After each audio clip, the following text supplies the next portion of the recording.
In this video, I want to talk about how to manage stress effectively in perimenopause.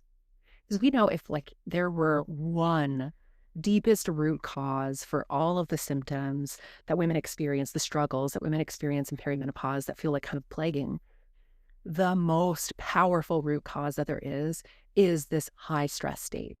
And a lot of women feel it. Their shoulders are so tense that when they go to relax, they literally cannot relax, or go to lay down to go to sleep at night and cannot fall asleep. Or no matter what, they're just not in the mood for sex or having troubles digesting. And all of these things let us know the stress system's really keyed up.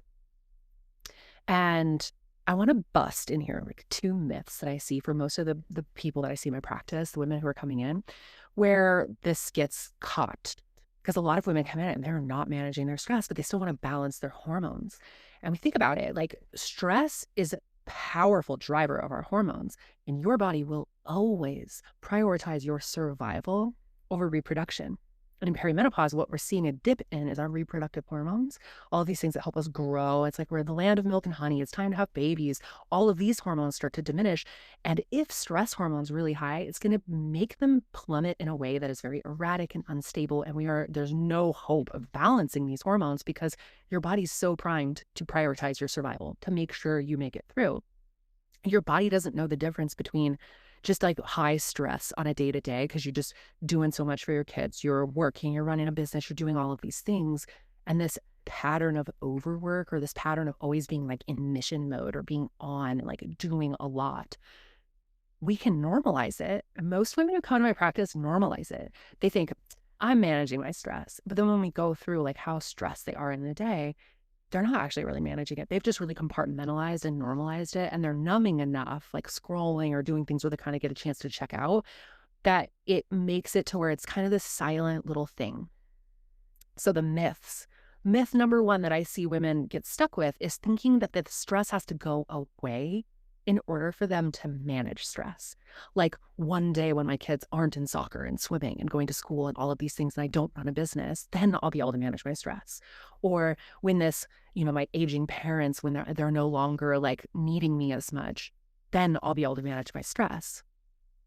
Wrong. We are always going to have things in our life. And the more skillful and heartfelt a person you are, the more you're engaged with community and all these things, these can actually be huge drivers of your health. But we have to manage our nervous system, which manages our stress system, in such a way that during those peak times where there's a big demand on your energies, it all comes down to what you're doing as part of your practice. And that can include supplements, but that also can include lifestyle pieces. We'll get to that, I promise. Myth number two, the other thing that I see is women looking for the thing. One of my mentors once told me, she was like, power in being effective comes from knowing what a task is versus what a project is. Because I would have a to-do list, and on the to-do list, maybe the first line is oh, vacuum the house. Number two is code my web page. This is not a task, this is a project. Inside that are so many steps that it's oh, for whatever, I would be why can't I get this task done?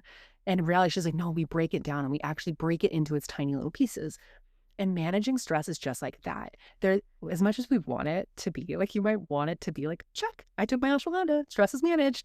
It just does not work like that. Sorry to say, it's not work like that. It is a forever process and a way that we live our life and build in, whether it's herbs and supplements or the way that we eat or little lifestyle patterns and habits and things that we do or practices like walking and meditation and breath practices. And there's so many tools in the toolbox that are going to be right for you or not right for you.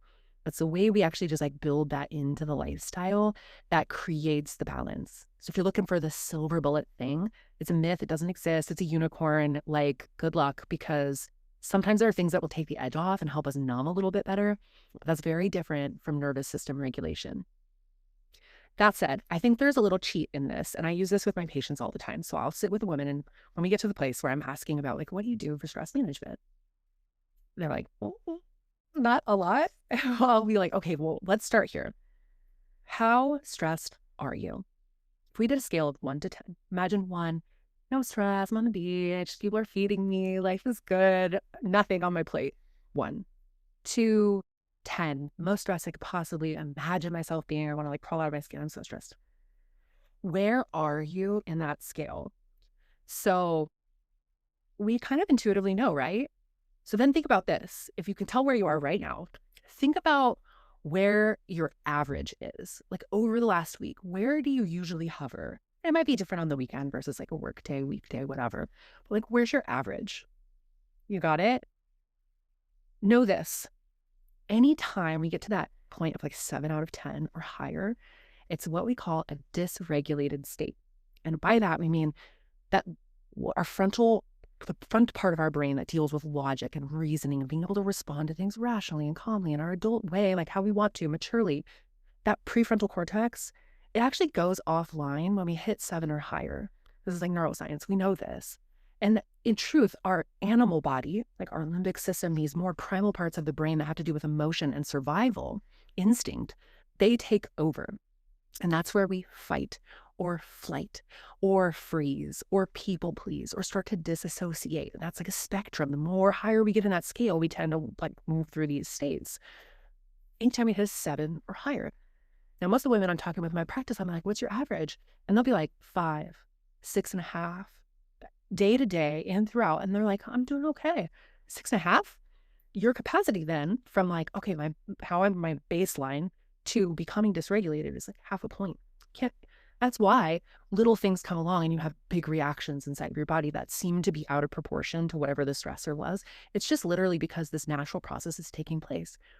So the opportunity then, the point where that will really help you break free of this forever dealing with your cortisol, trying to figure out your stress, trying to figure out one day when all the stress goes away, I can deal with this. We need enough practice, enough relaxation, whether it's creating white space or play or creativity or just allowing your nervous system to feel safe and relaxed and present in the present moment in your body. Tons of practices. But, it's a very simple process. When we start to build them in and find the things that work for you, you'll find that that baseline shifts. And it's just something you got to do every day, just like hygiene, just like brushing your teeth. We just build those things in and slowly the nervous system starts to unwind and you can become free of all of this nonsense around like, oh, what's the perfect pill? What's the supplement I have to take to balance my cortisol? Because I have to say, my friend, if you've ever heard that saying, you can't out supplement a shitty diet, it's totally the same with this. Like, you can't out ashwagandha a shitty lifestyle.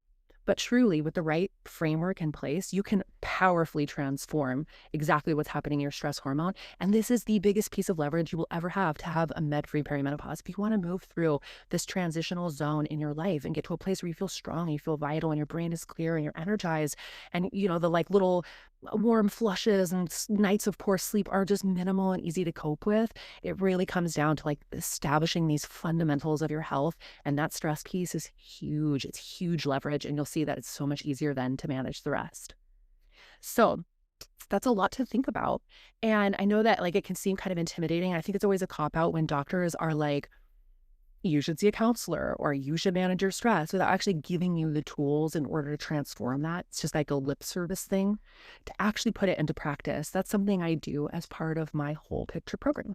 So all of the women who come through there who want to thrive and regain their longevity in perimenopause, we build this in. So we find that this actual strategies and actual practices and actual supplements and herbal allies and things that can help for you specifically to start transitioning this system down. So if that's something you're interested in, I will drop a link in the description field below. You're welcome to schedule a free call. We can chat one-on-one and just see if it would be a good fit. All right, I'll see you there.